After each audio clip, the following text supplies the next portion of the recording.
আসসালামু আলাইকুম। জি, আমি ডাক্তার মীর শহীদুল ইসলাম চিকিৎসা বিজ্ঞানের অতি গুরুত্বপূর্ণ একটি রোগ নিয়ে আলোচনা করব, যে রোগে প্রতিদিনই কম বেশি রুগী বর্তমানে মারা যাচ্ছে এবং অসংখ্য অসংখ্য রুগী হাসপাতালের বেডে কাতরাচ্ছে। এই রোগটা বর্তমানে বেশি দেখা যাচ্ছে। এই রোগটার নাম ডেঙ্গু জ্বর। আজকেও বিশ্বস্ত সূত্রে জানতে পারলাম, বিভিন্ন পেপার পত্রিকায় আছে, যুগান্তরের আপনি হেডলাইনই এখন এই মুহূর্তেও আপনি দেখতে পারবেন, আজকে বাংলাদেশে 24 ঘন্টায় 3 জন লোক নিহত হয়েছে আর 548 জন লোক বাংলাদেশের বিভিন্ন চিকিৎসা প্রতিষ্ঠানে তারা চিকিৎসা নিতেছে। কেউ হাসপাতালে, কেউ প্রাইভেট ক্লিনিকে চিকিৎসা নিতেছে। তাহলে এই ডেঙ্গু জ্বরটা কী, এটা কেন হয়, এ থেকে পরিত্রাণ পাওয়ার উপায় কী, এ ব্যাপারে আমি বিস্তারিত বলার চেষ্টা করতেছি।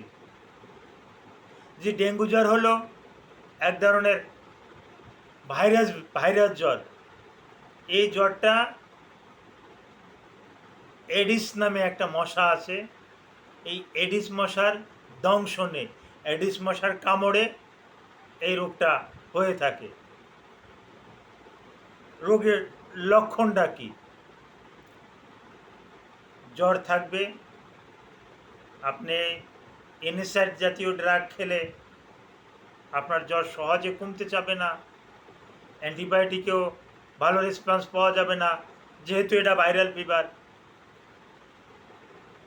আর এক্ষেত্রে অ্যান্টিবায়োটিকও হিসাব করে দিতে হবে, অ্যানালজেসিকও হিসাব করে দিতে হবে, অ্যাসপিরিন জাতীয় ওষুধ টোটালি দেওয়া যাবে না। আর টেম্পারেচার 101 থেকে 105 ডিগ্রি ফারেনহাইট পর্যন্ত হয়ে যেতে পারে।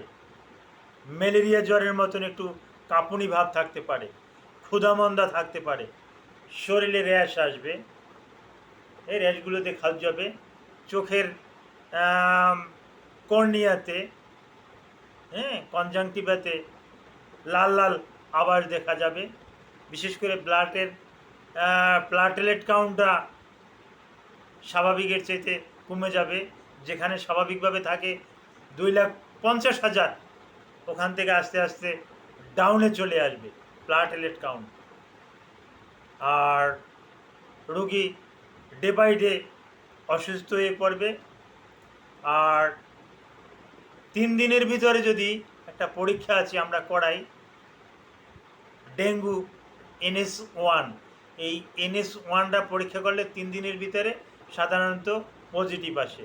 আর ডেঙ্গু রোগীরাও যদি 3 দিন পরেও যদি এই পরীক্ষাটা করে NS1, তাহলে সেক্ষেত্রে কিন্তু পজিটিভ আসে না। তখন শনাক্ত করার আবার একটা উপায় আছে, আমরা রোগীদেরকে পরীক্ষা করতে দেই ডেঙ্গু IgG, IgM, এই পরীক্ষাগুলো পজিটিভ আসলে আমরা ধরে নেই যে সে ডেঙ্গু ফিভারে আক্রান্ত। এর চিকিৎসাটা কি? চিকিৎসাটা হলো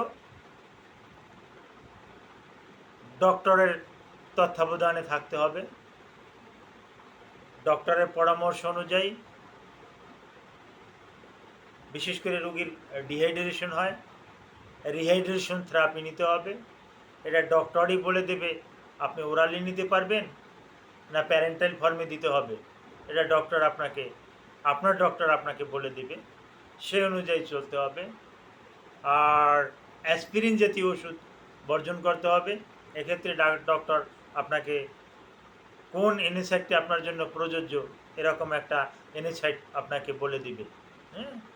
আর যদি অ্যান্টিভাইরাল কোনো ওষুধ দেওয়ার প্রয়োজন মনে করেন তাহলে দিবেন, অথবা নির্দিষ্ট একটা অ্যান্টিব্যাকটেরিয়াল অ্যান্টিবায়োটিক আপনাকে চুজ করে দিবেন।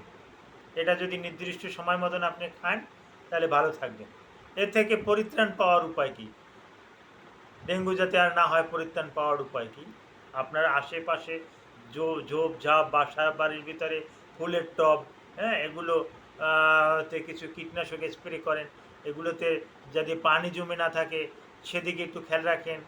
আপনার আশেপাশে পরিত্যক্ত নারিকেলের, বিশেষ করে ডাবের খোসা, তারপর আসে পরিত্যক্ত টায়ার, ওগুলোর ভিতরে পানি জমে, ওগুলোর ভিতরে পানি জমে, ওই পানিটার ভিতরে ওই অ্যাডিস মশা ডিম পাড়ে, ডিম পেড়ে ও বংশ বিস্তার করে।